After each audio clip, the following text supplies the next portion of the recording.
Assalamualaikum warahmatullahi wabarakatuh. Perkenalkan, nama saya Baharudin, NIM 1520230015. Di sini saya akan membuat video tentang UTS AIK 4 di mana tertera ada 4 soal. Soal pertama, uraikan tujuan dan hikmah pernikahan serta uraikan kriteria calon istri sesuai syariat Islam. Untuk tujuan pernikahan dalam Islam, yang pertama menjaga kesucian diri atau ifah. Pernikahan merupakan sarana untuk menyalurkan kebutuhan biologi secara halal, menjaga diri dari perbuatan zina dan maksiat. Rasulullah bersabda, "Wahai para pemuda, barang siapa di antara kalian mampu menikah, maka menikahlah, karena hal itu lebih menundukkan pandangan dan lebih menjaga kemaluan." Hadis riwayat Bukhari dan Muslim. 2. Mewujudkan ketenangan dan ketenangan jiwa atau sakinah. Allah menyebutkan bahwa tujuan utama dari pernikahan adalah terciptanya ketenangan dalam hubungan suami istri. 3. Membangun keluarga dan keturunan yang soleh. Melalui pernikahan lahir keturunan yang menjadi penerus dakwah dan amal kebaikan. Quran Surat An-Nisa ayat 3 menjelaskan, "Maka nikahilah wanita-wanita yang kamu senangi, 2, 3, atau 4. Kemudian jika kamu takut tidak dapat berlaku adil, maka nikahilah seorang saja." 4. Menjalin ikatan sosial yang luas. Pernikahan memperkuat hubungan sosial dan ukhuwah Islamiyah antar keluarga dan masyarakat. 5. Melengkapi ibadah. Pernikahan adalah bagian dari ibadah yang bernilai pahala. Bahkan setiap hubungan suami istri yang halal bernilai sedekah. Hadis riwayat Muslim berbunyi, dan di kemaluan salah seorang dari kalian itu terdapat sedekah. Untuk hikmah pernikahan dalam Islam, yang ke-1, menumbuhkan rasa tanggung jawab. Kedua, meningkatkan kualitas ibadah melalui kerjasama dalam keluarga. 3. Menjadi ladang pahala dalam mendidik istri dan anak. 4. Membentuk masyarakat yang bermoral melalui keluarga yang harmonis. 5. Mendapatkan ketenangan psikologis dan spiritual. Untuk kriteria calon istri dalam Islam, dalam hadis yang diriwayatkan oleh Abu Hurairah, Rasulullah SAW bersabda, "Wanita ini dinikahi karena 4 perkara, karena hartanya, karena keturunannya, karena kecantikannya, dan karena agamanya. Maka pilihlah yang beragama, niscaya kamu akan beruntung." Hadis riwayat Bukhari dan Muslim. 1. Agamanya baik atau solihah. Menjaga sholat, taat pada perintah Allah dan Rasulnya, serta bisa diajak untuk membangun rumah tangga Islami. 2. Akhlak yang baik, sopan, jujur, penyayang, dan berakhlak mulia. Rasulullah juga menyukai wanita yang santun dalam perkataan dan perbuatan. 3. Keturunan yang baik, memiliki latar belakang keluarga yang baik agar keturunan yang dihasilkan juga baik. 4. Subur dan penyayang. Rasulullah menganjurkan untuk menikahi wanita yang penyayang dan subur agar dapat memperbanyak umat. Hadis riwayat Abu Daud berbunyi, "Menikahlah dengan wanita yang penyayang dan subur, karena sesungguhnya aku akan membanggakan jumlah kalian di hadapan umat-umat lain." 5. Kecantikan. Boleh menjadi pertimbangan agar lebih menumbuhkan cinta dan kasih sayang, tetapi bukan prioritas utama. Untuk soal yang kedua adalah jelaskan kewajiban dan hak suami terhadap istri, istri terhadap suami, anak terhadap orang tua terhadap anak. Sertakan dalil yang mendukung pernyataan Anda. 1. Kewajiban dan hak suami terhadap istri. Memberikan nafkah lahir dan batin. Nafkah lahir seperti makanan, pakaian, tempat tinggal, dan kebutuhan lainnya sesuai kemampuan. Nafkah batin, perhatian, kasih sayang, perlindungan, dan hubungan suami istri. Quran Surat An-Nisa ayat 34 berbunyi, "Kaum laki-laki adalah pemimpin bagi kaum perempuan, karena Allah telah melebihkan sebagian mereka laki-laki atas sebagian yang lain atau wanita, dan karena mereka telah menafkahkan sebagian dari harta mereka." Yang kedua, memperlakukan istri dengan baik. Quran Surat An-Nisa ayat 19 berbunyi, dan bergaullah dengan mereka secara patut. 3. Mendidik istri dalam kebaikan dan agama. Menjadi pemimpin dalam rumah tangga secara adil dan bijaksana. Hadis riwayat Bukhari dan Muslim berbunyi, setiap kalian adalah pemimpin, dan setiap pemimpin akan dimintai pertanggungjawaban terhadap yang dipimpinnya. Hak suami atas istri. 1. Istri taat kepada suami dalam hal yang ma'ruf atau tidak bertentangan dengan syariat.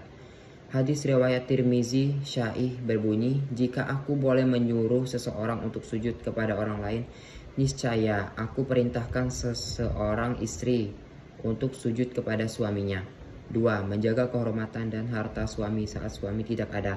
Quran Surat An-Nisa ayat 34 berbunyi, wanita yang soleh ialah yang taat kepada Allah, lagi memelihara diri kepada suaminya tidak ada. 2. Kewajiban dan hak istri terhadap suami. Kewajiban istri terhadap suami. 1. Taat dan patuh kepada suami selama dalam batas ketaatan kepada Allah dan bukan dalam kemaksiatan. 2. Menjaga kehormatan dan rahasia rumah tangga. 3. Mengurus rumah tangga dan anak-anak dengan baik.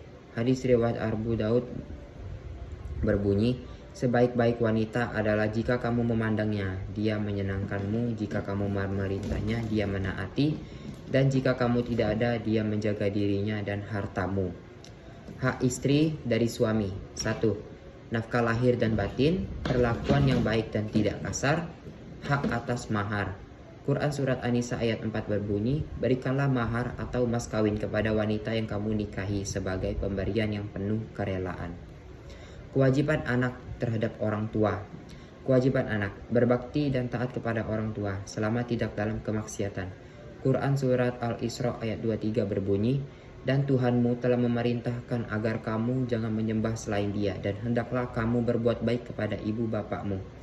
2. Bersikap lembut dan tidak berkata kasar. Quran Surat Al-Isra ayat 23 berbunyi, maka janganlah engkau mengatakan kepada keduanya perkataan dan janganlah kamu membentak mereka. 3. Mendoakan orang tua.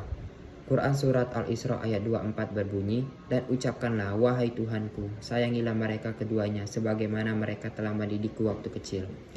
Kewajiban orang tua terhadap anak. 1. Memberi nama yang baik. 2. Mendidik anak dalam akidah, ibadah, akhlak, dan ilmu agama. Quran Surat At-Tahrim ayat 6 berbunyi, wahai orang-orang yang beriman, peliharalah dirimu dan keluargamu dari api neraka. 3. Memberikan kasih sayang dan nafkah. 4. Mendoakan anak.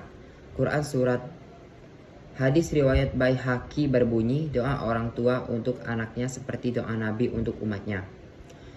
Untuk soal yang ketiga, jelaskan latar belakang disyariatkan faraid. Sebutkan sebab warisan mewarisi dan sebab tidak mendapatkan warisan. 1. Latar belakang diisyaratkannya faraid. Faraid adalah ilmu yang membahas tentang pembagian harta warisan kepada ahli waris yang berhak sesuai ketentuan Allah dalam Al-Quran dan Sunnah. Allah mensyariatkan faraid untuk menjaga keadilan, menghindari konflik, dan memastikan hak setiap ahli waris terpenuhi. Tujuan disyariatkannya faraid. 1. Menegakkan keadilan dalam pembagian harta waris. 2. Menjaga hak setiap ahli waris, terutama yang lemah, anak yatim, dan perempuan. 3. Menghindari perselisihan antar keluarga. 4. Mengatur warisan berdasarkan hukum Allah, bukan hawa nafsu atau adat semata. Dalil dari Al-Quran terdapat 2 ayat. Yang pertama, terdapat 2 Quran surat. Yang pertama, Quran Surat An-Nisa ayat 11, Allah menetapkan bagi kalian tentang pembagian pusaka anak-anak kalian. Yang kedua, Quran Surah An-Nisa ayat 12, itulah ketetapan dari Allah, sesungguhnya Allah maha mengetahui lagi maha bijaksana. Untuk hadis riwayat Ibnu Majah berbunyi, pelajarilah ilmu faraid dan ajarkanlah, karena ia adalah setengah dari ilmu dan akan dilupakan, dan ia ilmu pertama yang akan dicabut dari umatku. Sebab-sebab seseorang mendapat warisan ada 3, yaitu nasab atau hubungan keturunan. Contoh, anak, orang tua, saudara kandung, cucu. Pernikahan, suami atau istri yang sah dari pewaris.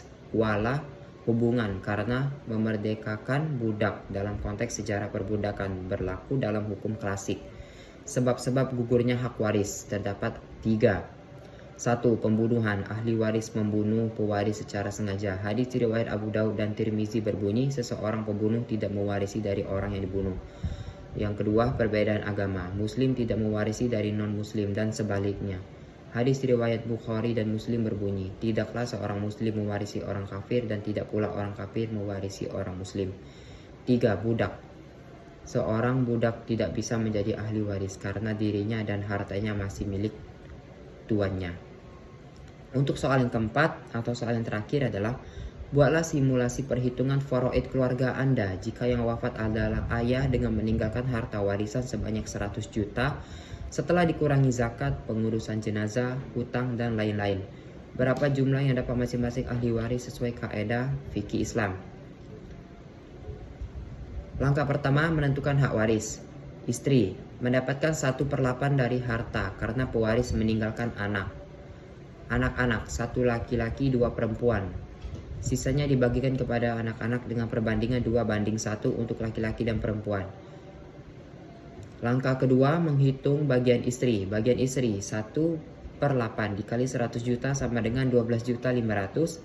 Langkah ketiga, sisa harta untuk anak-anak. Sisa 100 juta dikurang 12.500.000 sama dengan 87.500.000 rupiah.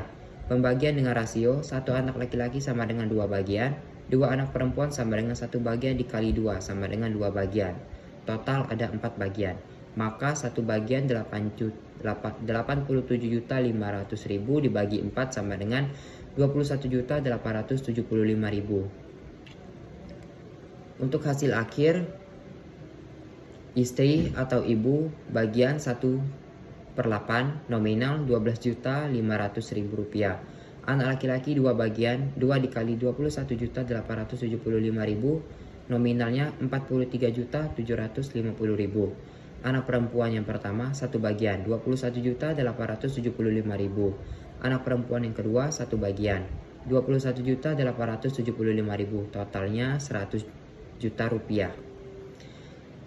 Sekian video saya akhiri. Wassalamualaikum warahmatullahi wabarakatuh. Untuk perhitungannya nanti bisa di slide yang selanjutnya.